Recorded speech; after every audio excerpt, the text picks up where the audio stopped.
Assalamualaikum warahmatullahi wabarakatuh. Saya Khairul Ainuribat dengan 3 NIM akhir 059 dari Prodi Teknik Informatika tahun 2021 kelas A. Di sini saya akan menjelaskan final project saya yang berjudul Penerapan Finite State Automata pada validasi permohonan pengajuan layanan akun digital menara masjid. Di sini terdapat beberapa konten yang saya jelaskan. Yang pertama ada deskripsi umum, yang kedua ada Finite State Automata atau biasa disebut dengan FSA, yang ketiga ada perancangan FSA, yang keempat ada use case diagram, yang kelima ada activity diagram, dan yang terakhir terdapat kesimpulan. Deskripsi umum. DMI Kota Bekasi ingin memaksimalkan peran masjid dalam pemberdayaan umat di era industri 4.0 melalui penyediaan aplikasi digital untuk penggunaan menara masjid. Proses pengajuan akun secara manual memakan waktu lama dan berisiko kehilangan data. Oleh karena itu, penelitian ini bertujuan untuk menghemat waktu, mengurangi resiko kehilangan data, dan menghindari kesalahan dalam pencatatan pengajuan akun. Sistem yang dirancang akan memvalidasi input pemohon secara otomatis dan menyimpan data sesuai format yang ditentukan menggunakan konsep FSA. Finite State Automata, atau biasa disebut dengan FSA.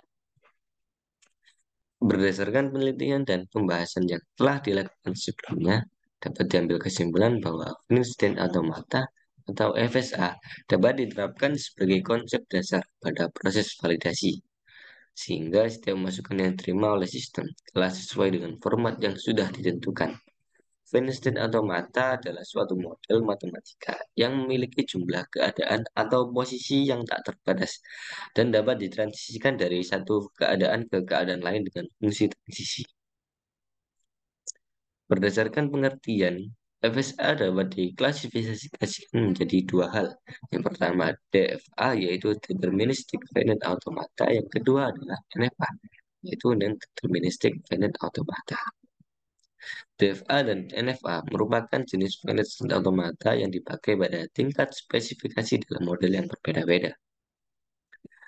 Perbedaan yang menonjol yaitu untuk DFA sendiri mendeskripsikan suatu keadaan dengan mengirimkan inputan ke step state yang tersedia. Sedangkan NFA, di mana keadaan berikutnya tidak sepenuhnya ditentukan oleh keadaan atau input saat ini. Jadi NFA dapat berpindah dari satu keadaan ke keadaan lainnya. Dan tanggapan terhadap suatu input tidak selalu pasti. Seperti itu. Menjadi pembeda antara NFA dan DFA. FSA sendiri terdapat beberapa fungsi. Yang pertama ada P, yaitu sebagai fungsi state. Kemudian fungsi state yang menampung seluruh state, yaitu P. Pada fungsi satu, pada fungsi dua terdapat delta, yaitu fungsi transisi state selanjutnya. Jadi dia dari state Q0 misal ke Q1, maka dia menggunakan fungsi delta sebagai transisi state-nya. Kemudian ada Q0 yaitu state awal atau initial state atau awal dari state. Untuk F yaitu himpunan state akhir sebagai puncak dari state tersebut, yaitu menggunakan fungsi F. Perancangan FSA.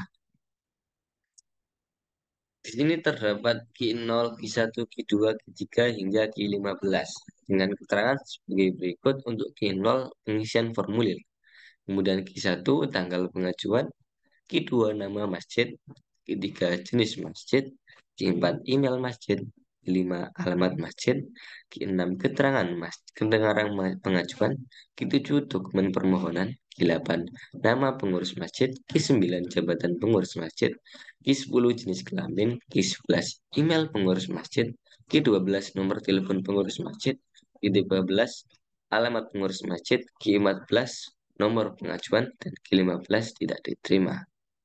Nah, di sini terdapat state, yaitu penampung state, yaitu P, dimulai dari Q0 hingga Q15. Diawali dari state Q0 dan diakhiri oleh Q15, yaitu F sebagai fungsi akhir state.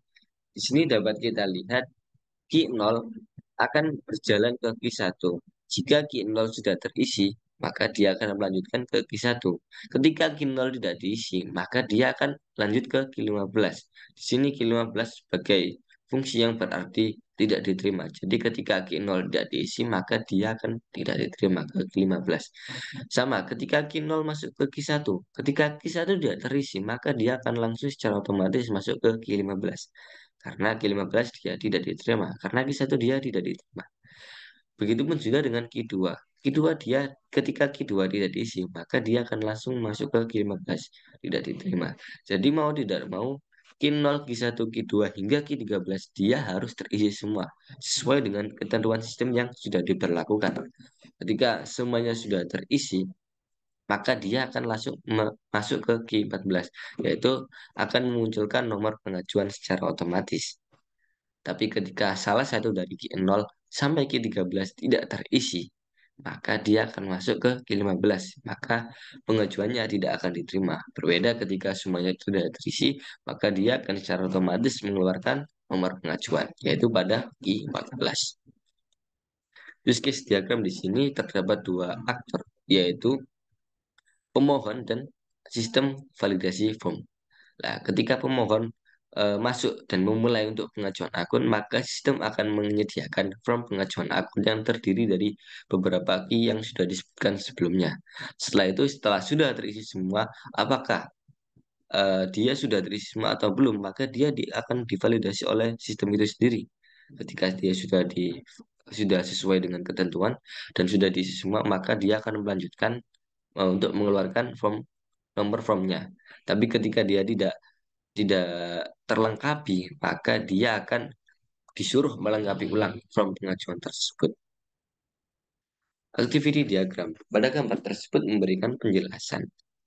Ketika pemohon masuk ke halaman beranda, pemohon akan memilih untuk pengajuan akun, mulai pengajuan akun. Kemudian sistem akan menampilkan form pengajuan akun. Pemohon kemudian menginput data pengajuan yang sudah dijelaskan tadi, dan setelah itu menekan tombol kirim pengajuan. Sistem akan memvalidasi hasil kelengkapan inputan data. Jika ada ketidaksesuaian dengan format yang sebelumnya, maka sistem akan menampilkan keterangan kesalahan yang tidak sesuai dengan inputan data.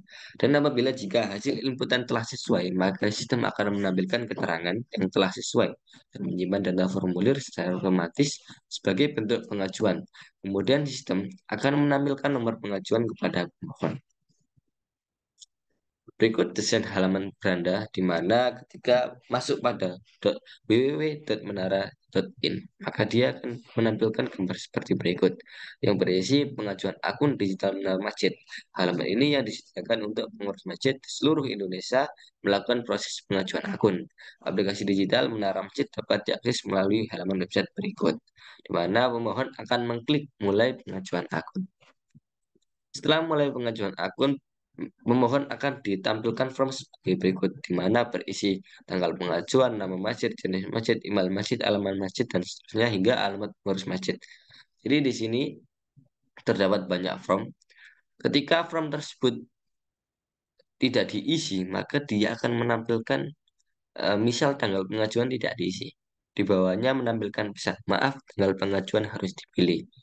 Misal jenis masjid tidak diisi, maka di bawahnya akan menampilkan pesan berwarna merah, maaf, jenis masjid harus dipilih.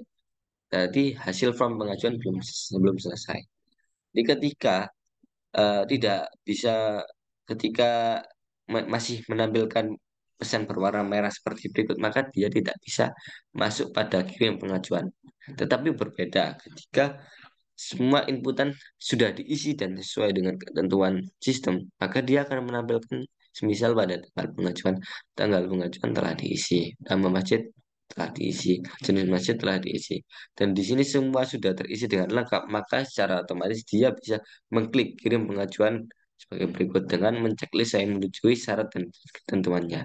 Ketika dia sudah kirim pengajuan, secara otomatis sistem akan menampilkan nomor antriannya dan menampilkan pesan sebagai berikut. Selamat, pengajuan Anda dengan nomor 23 sudah kami terima. Akan segera kami proses dan verifikasi. Mohon tunggu kelengkapan selanjutnya. Jadi seperti itu. Kesimpulan. Valid State Automata dapat digunakan untuk memvalidasi pengajuan pada sistem permohonan pengajuan layanan akun di menara masjid. Syarat-syarat validasi meliputi nama masjid, jenis masjid, email masjid, alamat masjid, surat permohonan dari masjid, nama dan jabatan pengurus masjid, jenis kelamin, email dan nomor pengurus masjid, serta alamat pengurus masjid. Penelitian ini diharapkan membantu Dewan Masjid Indonesia dalam mengurangi waktu penyortiran permohonan, mencegah kehilangan data, dan mengurangi kesalahan pencatatan data permohonan dengan melakukan proses validasi otomatis oleh sistem. Mungkin itu saja keterangan final project yang saya buat. Kurang lebihnya saya mohon maaf. Wabillahi taufiq wal hidayah. Wassalamualaikum warahmatullahi wabarakatuh.